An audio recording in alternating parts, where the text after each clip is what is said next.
What is on top of the deck? What is on top of the deck? Oh, it's Lightning Helix! Oh my god! Oh my god! Welcome to Hunt the Week. Hello everyone and welcome into the show. Welcome on in, each and every one of you wonderful magic heads out there. Where are my magic heads at? Slap those magic cards together and then let me hear a attack for two. Attack for two. Scry one. Scry one. Whoa. Everybody. Yes, I am your ghost with the most. That's right. I have been eliminated. I am no more. I speak from a plane that you do not understand. It's kind of like that factory in Beetlejuice where all that flattened guys like being carried around by that mechanical conveyor belt thing. That's me. That's me right now. And it's great. It's great. No more Dom U for me. It's a bittersweet tale of man starts strong, man finds deck that he thinks is great, man does terrible, and is happy to no longer be playing. But if you're still playing, I bet you're having a good time because you have a good record and you are still alive. You are listening to Hunt the Week, a weekly Magic podcast about the Magic the Gathering Sealed Arena Gauntlet League, Dominaria United. And I'm your ghost with the most. You're John. You're Goku or go home. You're Don Juan de Jonko. I do it all. I have it all. I see a lot of strong names out there. A lot of good contenders left in this thing. So let's go ahead and start the show. Here's the kicker. I'm the kicker. Kicker. Yep, here's the kicker this week. And we got to start off as we always do. We're going to talk about who's in top 8. Jeremy E. Lorgoy, if he came on the show. Great guy. I love talking to Jeremy. 19-6. Ragu B. Midnight Falcon. 19-6. Johnny M. 18-7. Justin P. Code Pigeon. 18-7. Emmett F. Sepulcher. 18-7. Jordan M. Do these names sound familiar? I've been reading these names every week. If you haven't noticed, if you're a listener of the show, I've been saying these same names again and again, especially like the top 5. Like those people have been in top 8 this whole time. You may remember I was in top 8 at one point. You only heard my name once, and then boom, never again. Jordan M. JM Tron, 17-8. David S. Sir Lusor, 17-8. Raphael F. Prudent, 17-8. With Adam S. right there on the cusp.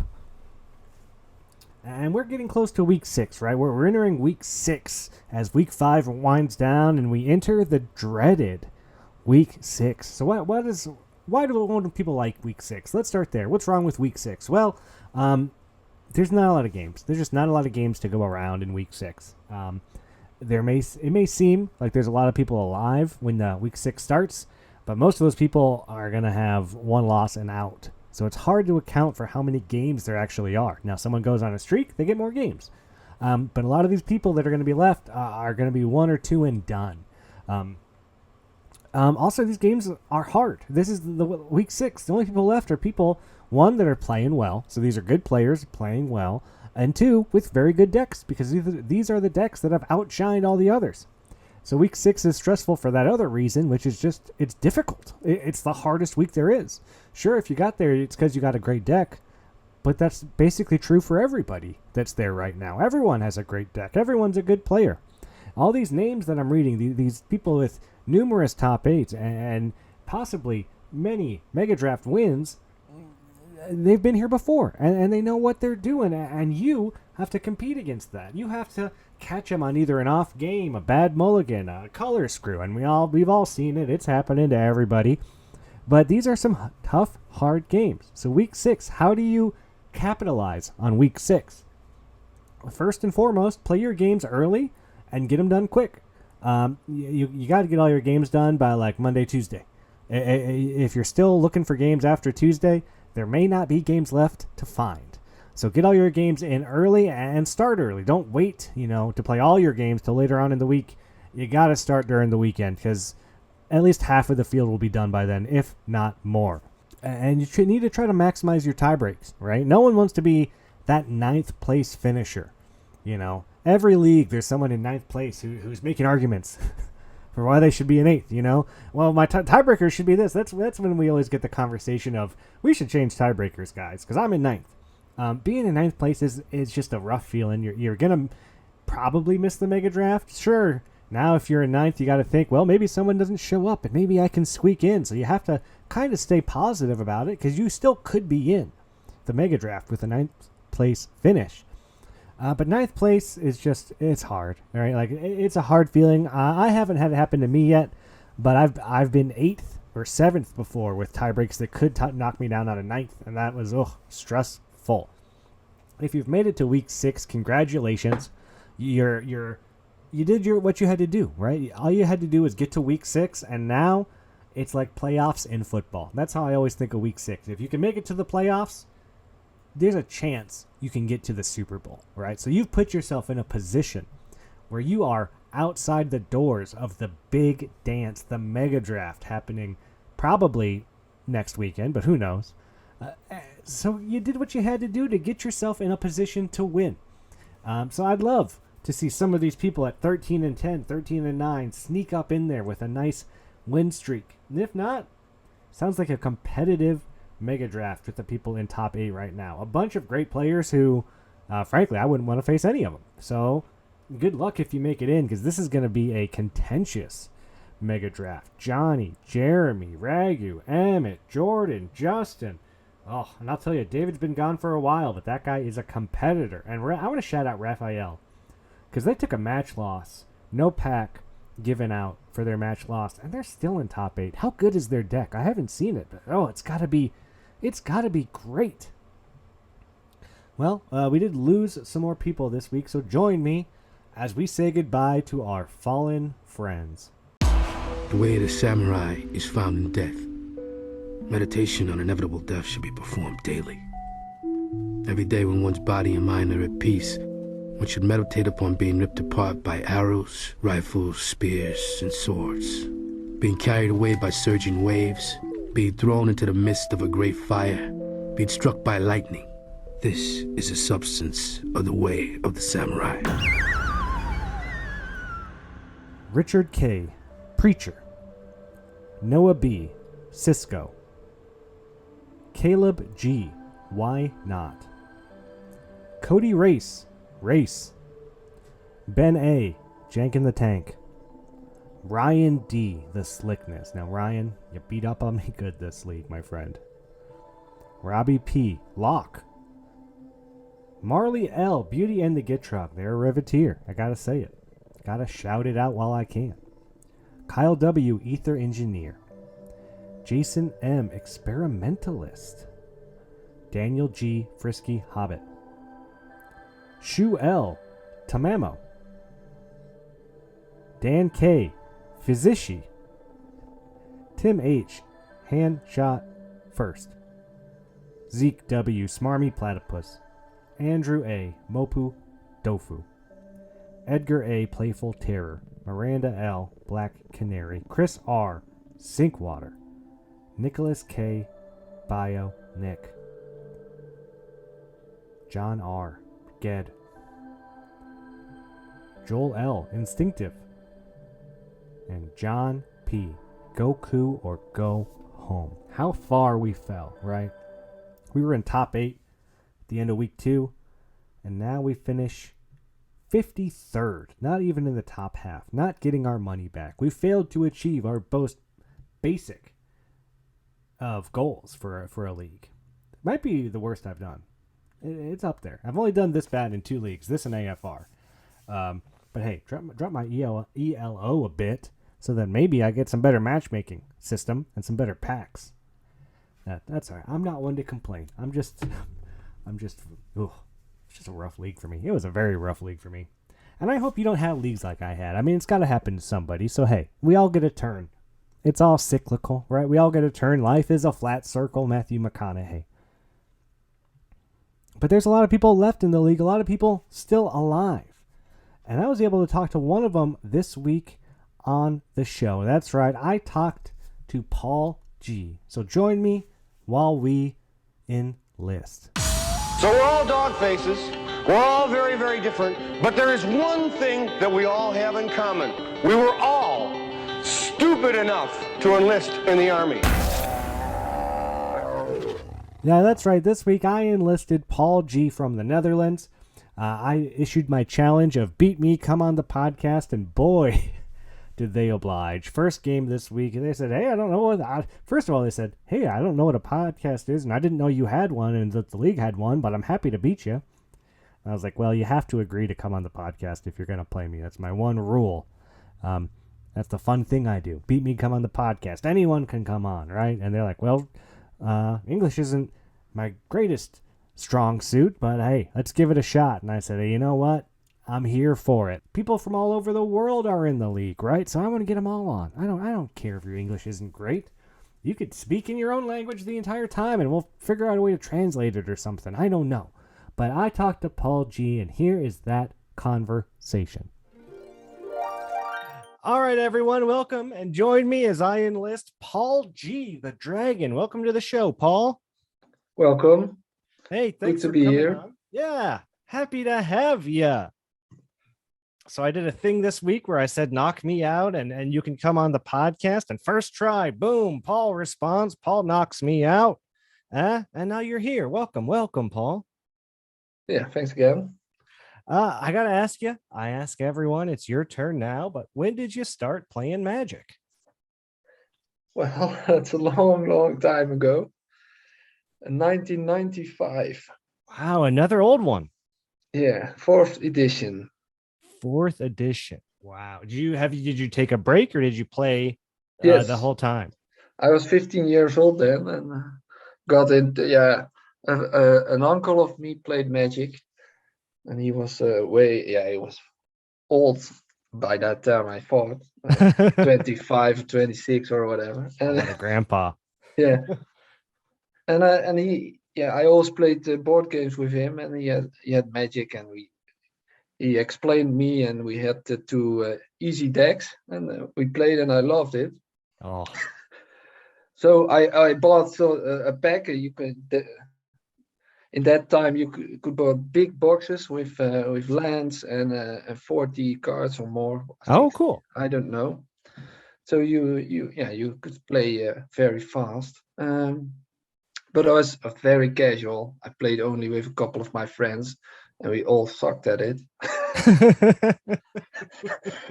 So I had a guy from my volleyball team, and he played also. And he said, "Yeah, bring your deck, and we play during a party."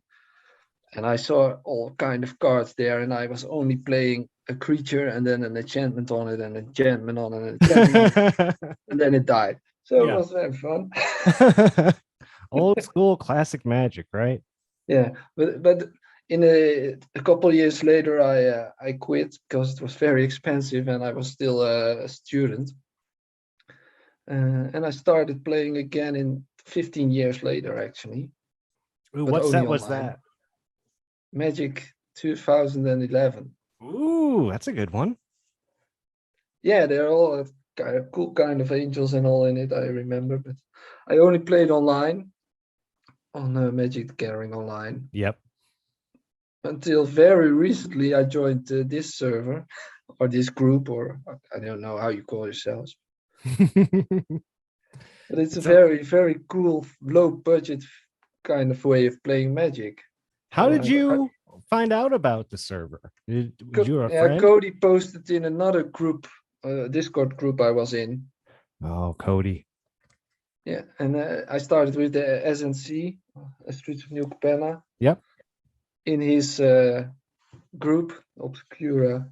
So it was very fun. Oh, you were one of the Obscura people in Cody's super secret server. One of those. Yeah, not so secret anymore, I think.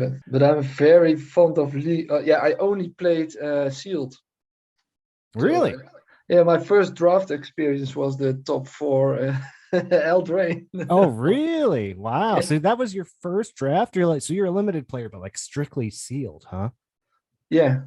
Wow. I feel like that's probably giving you a heads up in the formats, right? It's always a sealed format. So that's always your bread and butter. You're cooking. Yeah, that's why I like it.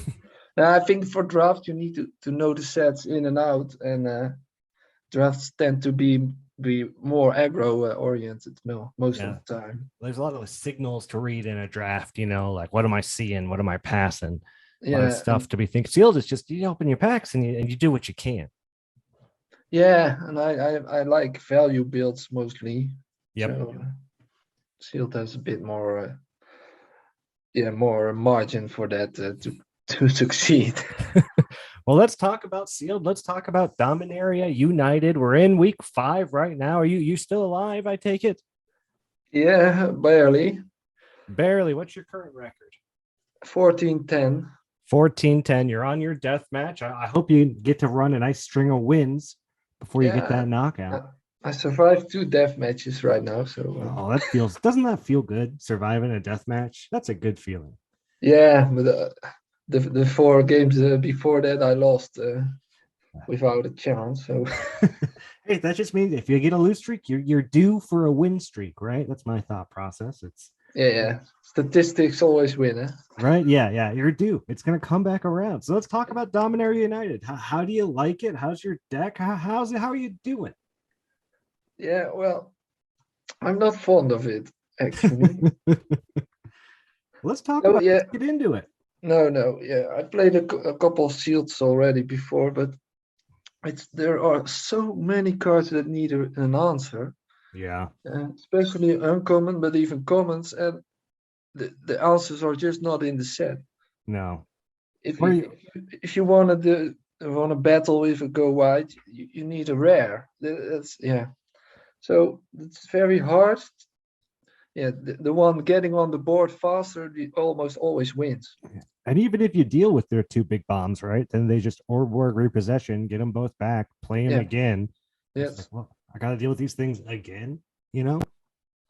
Yeah. The best for all the best pools I played, they just resurrected Children 6 or 7 times. Yeah. Not fun.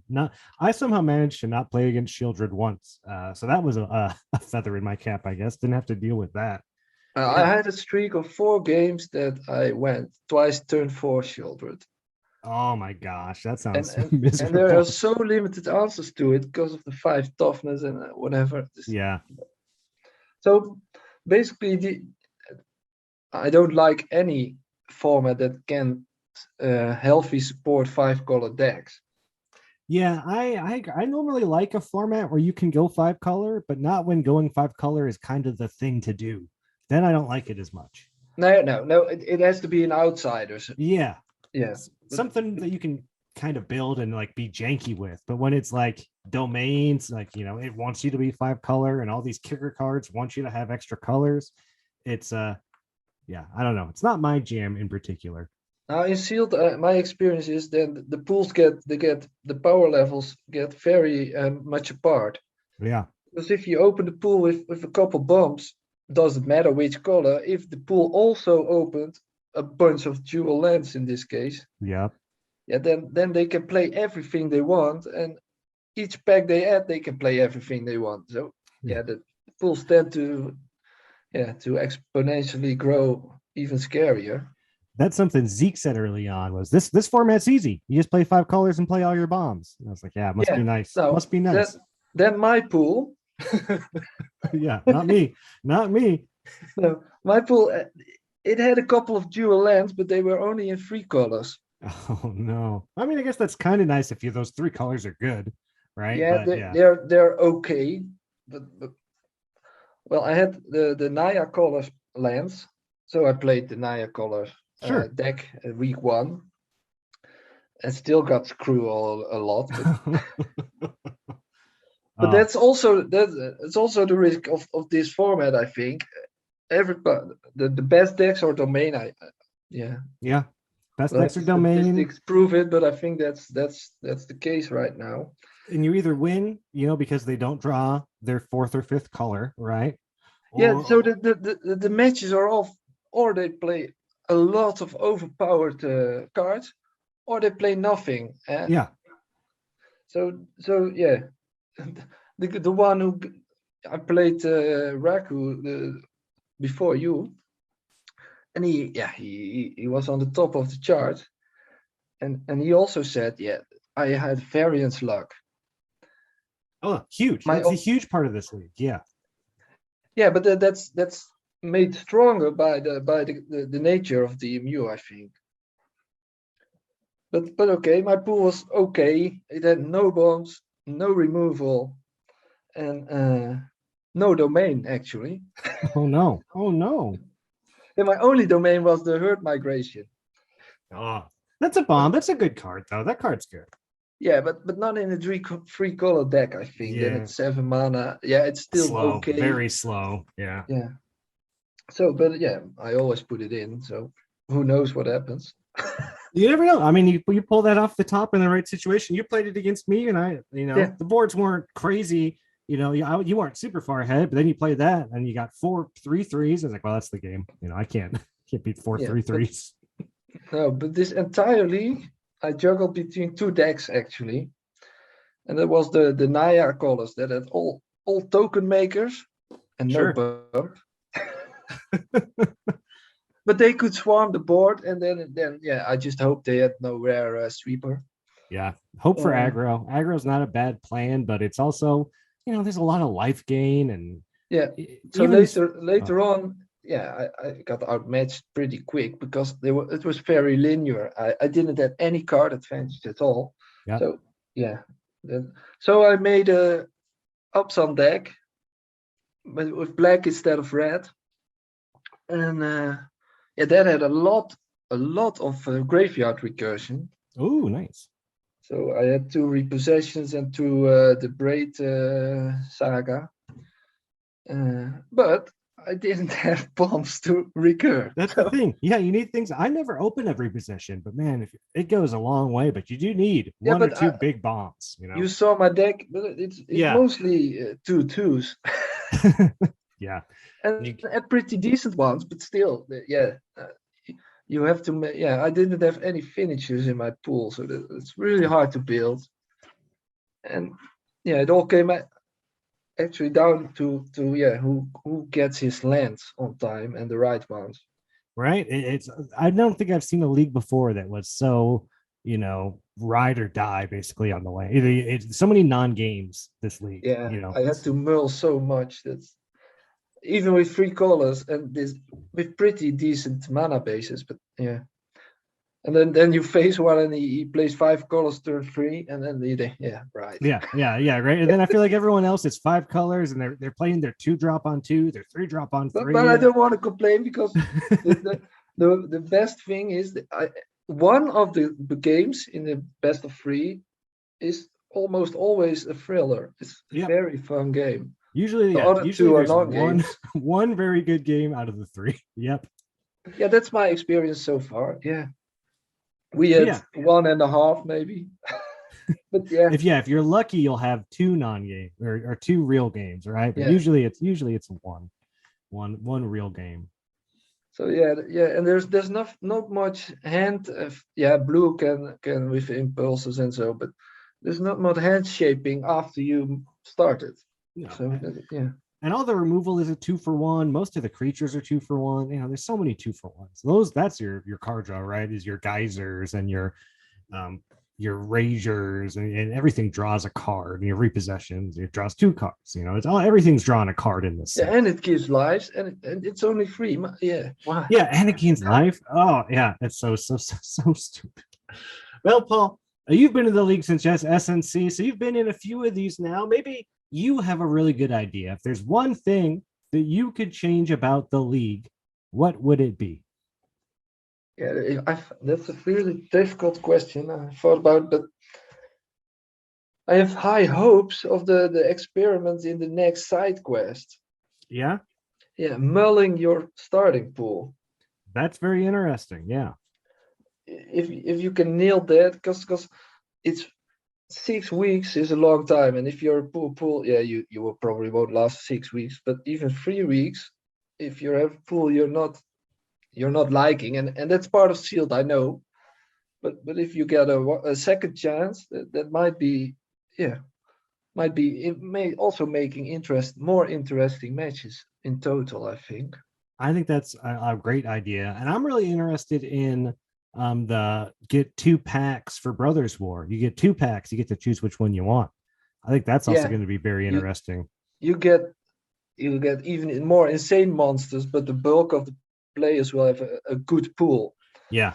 And maybe play skill can then decide sometimes. Still a lot of luck and factors and variance involved. Yeah. But that's always that's magic. That's magic. Yeah.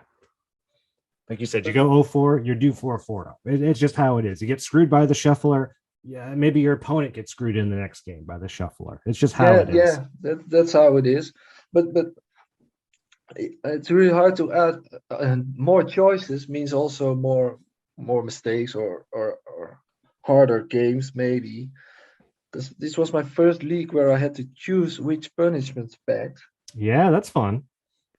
Yeah, well, I think I screwed up. But yeah, I don't know what the right choice was this league. I think a lot of people would say Domu, but yeah, I don't know. The statistics I read were DMU.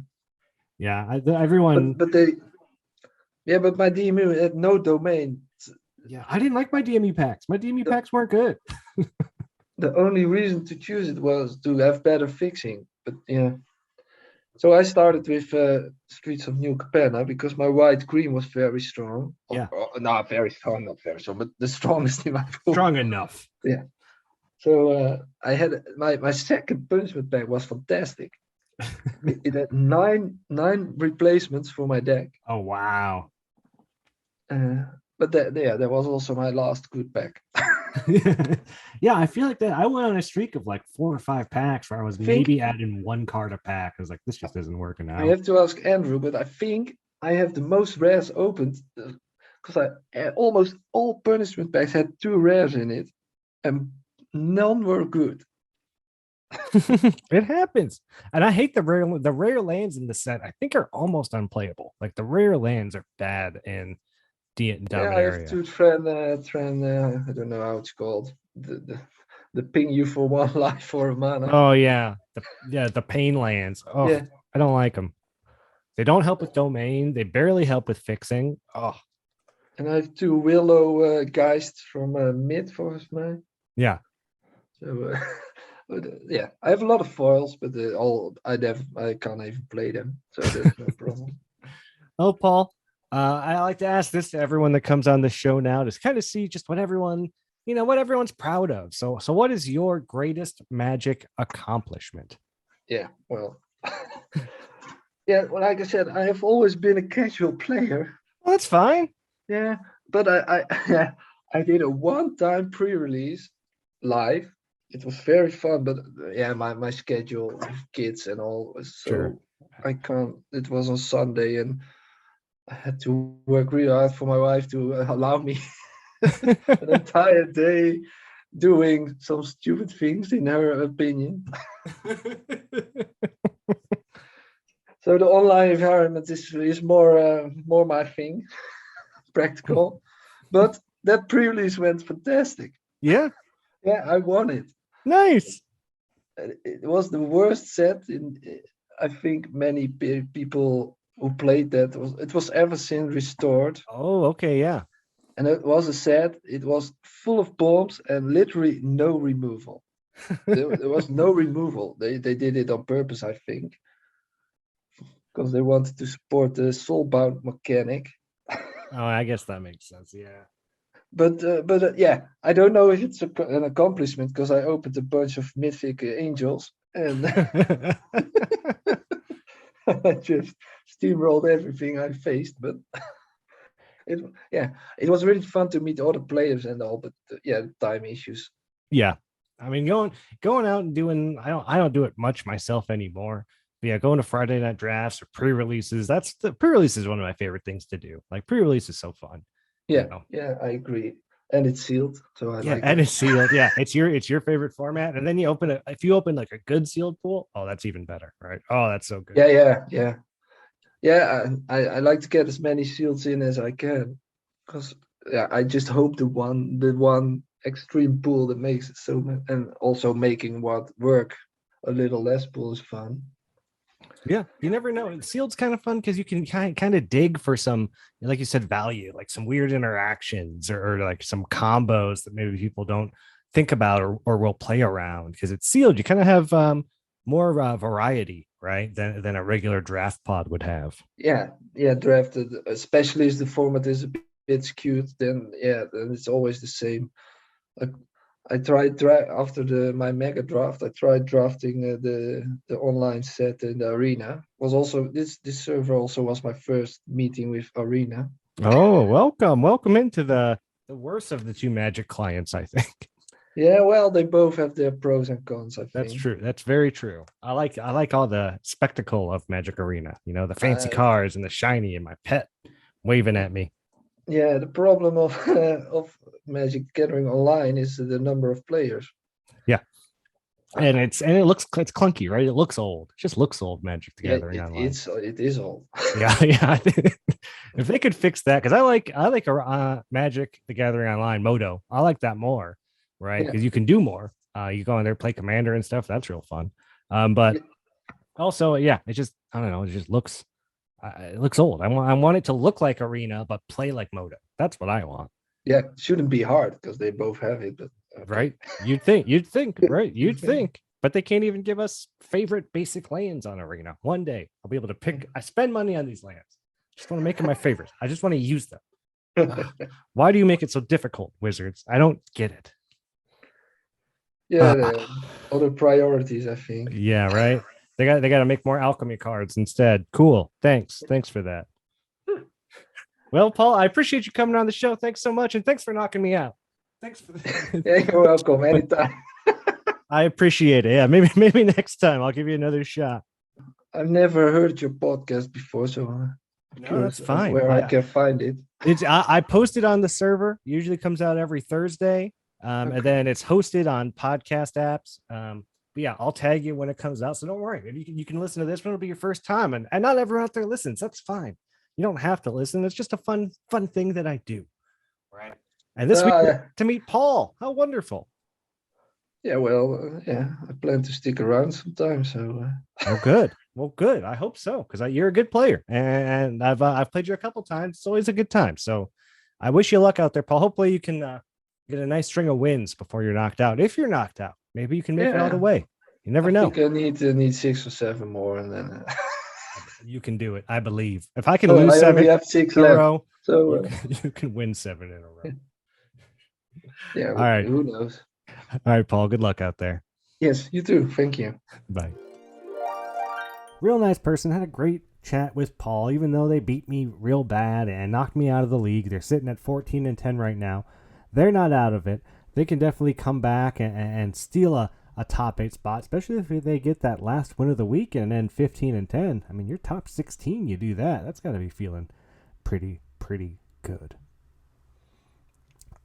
And we're going into week 6. If you're alive, I wish you luck.